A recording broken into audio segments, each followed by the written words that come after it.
और अब आज की एक बेहद महत्वपूर्ण खबर। जी हां, गुजरात में आज राज्यसभा का चुनाव है, लेकिन गुजरात की 3 राज्यसभा सीटों में से एक सीट अमित शाह और अहमद पटेल के लिए साख का सवाल बन गई है। कांग्रेस के 6 विधायक पहले ही टूट चुके हैं। अभी कांग्रेस के पास कुल 51 विधायक हैं। अहमद पटेल को जीतने के लिए 45 विधायकों के वोट की जरूरत है, लेकिन डर यह है कि कांग्रेस के कुछ विधायक क्रॉस वोटिंग कर सकते हैं। अगर ऐसा हुआ तो अहमद पटेल की सीट खतरे में पड़ सकती है।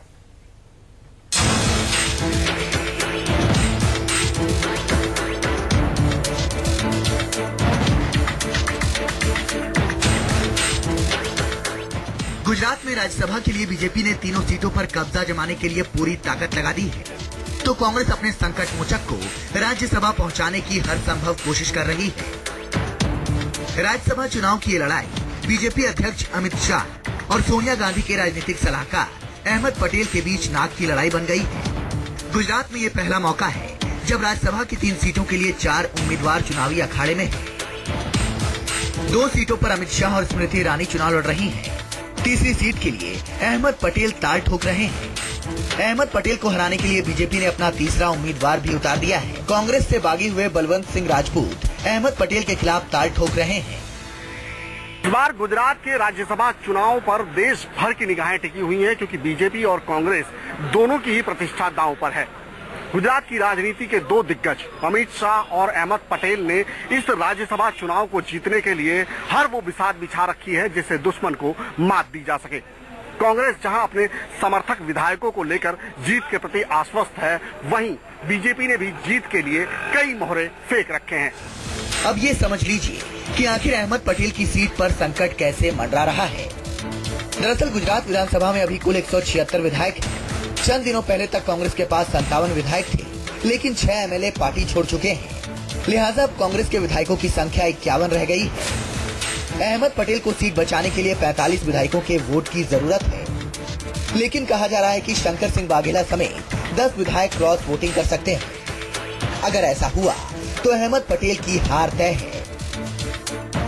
सिर्फ मुझे टारगेट करके ये क्यों किया जा रहा है? हमारे वोट ज्यादा थे, 16 वोट ज्यादा थे, उसके बावजूद इन्होंने कैंडिडेट रखा। इट मीन्स वो हॉर्स ट्रेडिंग करना चाहते हैं। 3 सीट भारतीय जनता पार्टी जीतेगी और अहमद भाई हारेंगे, जरूर हारेंगे। वहीं एनसीपी और जेडीयू ने भी कांग्रेस को तगड़ा झटका दिया है। एनसीपी ने बीजेपी को समर्थन का ऐलान कर दिया है। विधानसभा में एनसीपी के 2 विधायक हैं, जबकि जेडीयू ने अब तक अपने पत्ते नहीं खोले हैं। पार्टी हाईकमान से अभी 10 मिनट मुझे पहले फोन आया और हाईकमान ने जो निर्णय लिया है उसमें पक्ष के अनुसार जो हमें जो आदेश मिले हैं उसमें साफ कहा गया है कि बीजेपी के उम्मीदवार बलवंत सिंह राजपूत को वोट देने के लिए बोला गया है।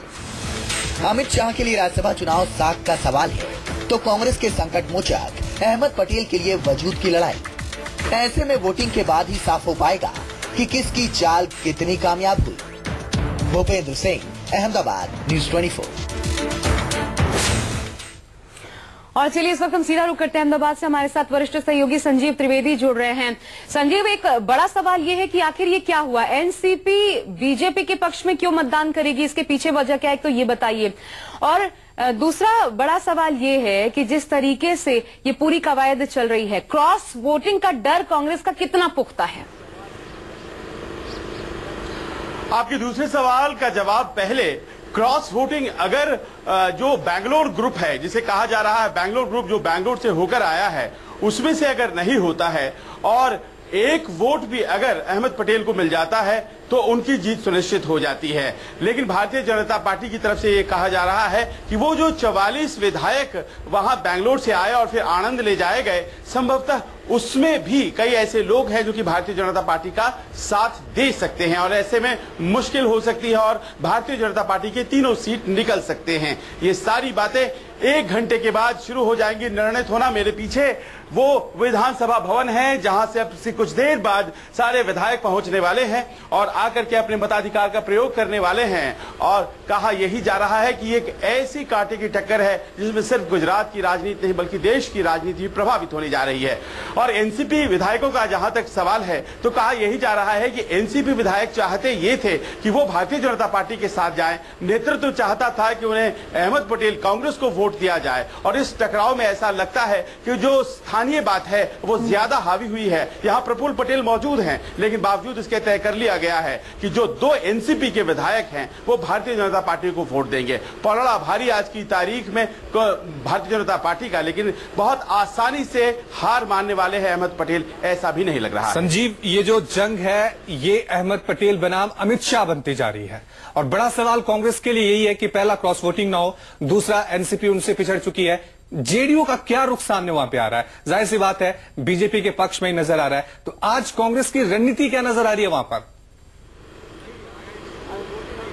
देखिए, रणनीतियों का दौर चल रहा है। शनिवार से यहां भारतीय जनता पार्टी के अध्यक्ष अमित शाह विराजमान हैं। लगातार बैठक हुई है, उनके घर पर बैठक हुई है, मुख्यमंत्री निवास पर बैठकें हुई हैं, कमलम जो यहां की भारतीय जनता पार्टी का मुख्यालय है वहां कल बैठक हुई है और रणनीति को फाइनलाइज किया गया है। वहीं लगातार वाइस प्रेसिडेंट के चुनाव में शिरकत करने अहमद पटेल दिल्ली गए थे और वहां से लौटने के बाद उन्होंने अपनी रणनीति का चौसर यहां बिछा रखा है और कोशिशें जारी है कि वो एक क्रूशियल वोट किसी तरह से प्राप्त कर लिया जाए और अपने लोगों को, यानी कि उन 44 लोगों को जो बैंगलोर गए थे उन्हें क्रॉस वोट नहीं करने दिया जाए। अब वो एक वोट कहां से आएगा? कहा यह जा रहा है कि एक वोट जनता दल यूनाइटेड का होगा या गुजरात परिवर्तन पार्टी का होगा। ये 2 लोग हैं। हालांकि ये भी कहा जा रहा है कि जो जनता दल यूनाइटेड का वोट है वो एक एमएलए कल भारतीय जनता पार्टी के डिनर में दिखाई पड़े थे, तो ऐसे में क्या वो वोट हाथ से गया? क्या बहुत मुश्किल हो जाएगा। और ऐसे में कहा जा रहा है कि जो तुरूप का इक्का है वो शंकर सिंह वाघेला के हाथ में है और उनके साथ कम से कम ऐसे 7 विधायक हैं जिन्होंने खुले तौर पर अभी तक नहीं कहा है कि वो किसको वोट देने जा रहे हैं। भारतीय जनता पार्टी की तरफ अगर आस्था उनकी होती है तो जाहिर है कि फायदा हो जाएगा भारतीय जनता पार्टी को और उनके तीसरे उम्मीदवार को। लेकिन अभी भी लग यही रहा है कि वाघेला के हाथ में तुरूप का इक्का। बहुत दिलचस्प है संजीव ये देखना और पल पल के अपडेट्स आपसे लेते रहेंगे क्योंकि 9 बजे से मतदान की शुरुआत भी हो जाएगी। बहुत बहुत शुक्रिया हमारे साथ जुड़ने के लिए और तमाम जानकारी देने के लिए। तो बेहद दिलचस्प है और रवि, साफ तौर पर ये कहना होगा, कोई आश्चर्य नहीं होगा अगर तीनों के तीनों कैंडिडेट, हालांकि 2 जीत रहे हैं बीजेपी के, लेकिन अगर तीनों जीत जाएं, बलवंत सिंह राजपूत भी जीत जाएं और उसके बाद इसे ये सीट जीतना समझ लीजिए गुजरात, ऐसा समझ लीजिए कि उन्होंने कांग्रेस समझ लीजिए कि उसने गुजरात जीत लिया एक तरह से, क्योंकि अमित शाह को वहां पे मात मिलेगी। बिल्कुल, इसी साल आखिर में चुनाव भी है वहां पे।